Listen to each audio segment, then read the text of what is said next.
এটা ২৫৭ বছর আগে মসজিদটা নির্মিত হয়েছে। হায়াত আলী খান নামক ব্যক্তি ইহকাল ও পরকাল শান্তির জন্য এই মসজিদটি হিজরি ১২০০ খ্রিস্টাব্দে স্থাপন করেন। এইখানে যে ফ্রান্স এবং ইরান এই সকল দেশ থেকে লোকজন আসতো। এতটুকু মানে এদের ওয়াল দেয় আর ভিতরে ব্যাপক আরাম তো। ৯৪% চিনিযুক্ত অরেঞ্জ ড্রিঙ্কস না, নিন জিরোক্যাল অরেঞ্জ ড্রিঙ্ক পাউডার। এই মসজিদটা ১২০০ হিজরিতে প্রতিষ্ঠিত হয়েছে। আর যিনি এই মসজিদ করছেন ওনার নাম ছিল হায়াত খান। উনি নিজের টাকা দিয়েই একাই মসজিদটা করছেন। আর এই মসজিদটা যেহেতু অনেক পুরাতন, সেই হিসাবে যেমন এই এলাকার সমস্ত মানুষ এই মসজিদে নামাজ পড়তো। আর এই মসজিদটার ওয়ালগুলাইন অনেক পুরু। আমরা সামনে গত বছর কিছু জায়গা বাড়াইছি, ইঞ্জিনিয়ার আনছিলাম। ইঞ্জিনিয়ারে দেখে আমরা বললাম যে এটা ভাঙতে হবে কি না। আর উনি বললেন আপনারা যেটা করতেছেন এইটার টেম্পার শেষ হয়ে যাবে, কিন্তু এই মসজিদে পুরান মসজিদে টেম্পার থাকবে, এটা ভাঙেন না। এটা কত বছর আগে? এটা ২৫৭ বছর আগে মসজিদটা নির্মিত হয়েছে। আর এটা যেমন আগে লোকজন কম ছিল, ভিতরে ৩টা কাতার হইতো, কাতারে লোকজন নামাজ পড়তো। বারিন্দার মধ্যে এমনি টিনের বারিন্দা ছিল, সেখানে মানুষ নামাজ পড়তো। এখন লোকজন বাড়তি হওয়ার কারণে এখন আমরা দোতলা সামনে দিকে আরো বাড়াইছি, দোতলা একটা মসজিদ হয়েছে। ওয়ালগুলান ৪০ ইঞ্চি ফার। এই মসজিদটা দেখার জন্য বিভিন্ন এলাকা থেকে লোকজন আসে। আর ওই সাথেই আরেকটা ঘর আছে, ওইটারে বিবির ঘর করে বলতো। মুরব্বীরা বলছেন যে ওখানে মানুষ আগে মানা সিনা করতো, যে অসুখ বিসুখ হইলে আমার এই বিবির ঘরে আমি সিন্নি দিব, আর ওখানে ওই সিন্নি রাখতো আর কি।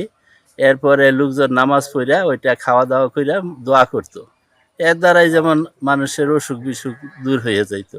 এটা আগে একটা ঐতিহ্য এখনও আছে। এটা সনের ঘরের মতো একটা ঘর বানাইয়ে রাখছিল। ওই ঘরটা এরকম পুরো অবস্থায় করছে, অনেক মজবুত, এখনও নির্মিত আছে।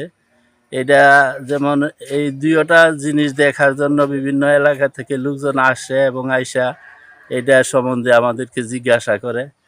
আমরা এইটুকু বলতে পারি। আমাদের মুরব্বীরাও ওই রকম ভাবে পুরাপুরি কিছু বইলা যাইতে পারছে না, তারা ওই রকম শুনছে, শুনে এইভাবে আর কি মসজিদটার কাজ চলতেছে ইনশাআল্লাহ। সামনে একটা ফলক আছে, এই ফলক ফ্রান্স ভাষায় লেখা। এই ফলক থেকে আমরা জানতে পারছি হায়াত আলী খান নামক ব্যক্তি ইহকাল ও পরকাল শান্তির জন্য এই মসজিদটি হিজরি ১২০০ খ্রিস্টাব্দে স্থাপন করেন। এটা ঐতিহ্য ধরে রাখার জন্য প্রায় প্রতি বৎসরই এই পাড়ার আমাদের সমাজের নিজস্ব অর্থায়নে এটা মেরামত হয়। ৫তলা ফাউন্ডেশন দিয়ে সামনে একটা বর্ধিত অংশ করা হয়েছে, যাতে লোকজন সবাই নামাজ পড়তে পারে। আর এটা পাশে যে আমাদের একটা ঘর আছেন, আমরা আসলে আমাদের পূর্বপুরুষদের কাছ থেকে জানতে পারি এটা বিবিঘর নামে পরিচিত।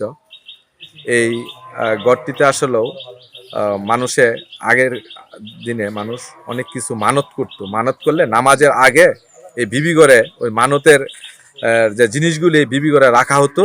তারপরে নামাজের পরে ওইগুলি ইমাম সাহেব ওইখান থেকে নিয়ে তারপরে এটা বন্টন করা হইতো এবং মানুষকে খাওয়ানোর জিনিস থাকলে খাওয়ানো হইতো, আর মসজিদের দানের জিনিস থাকলে মসজিদের উন্নয়নে কাজে লাগাইতো।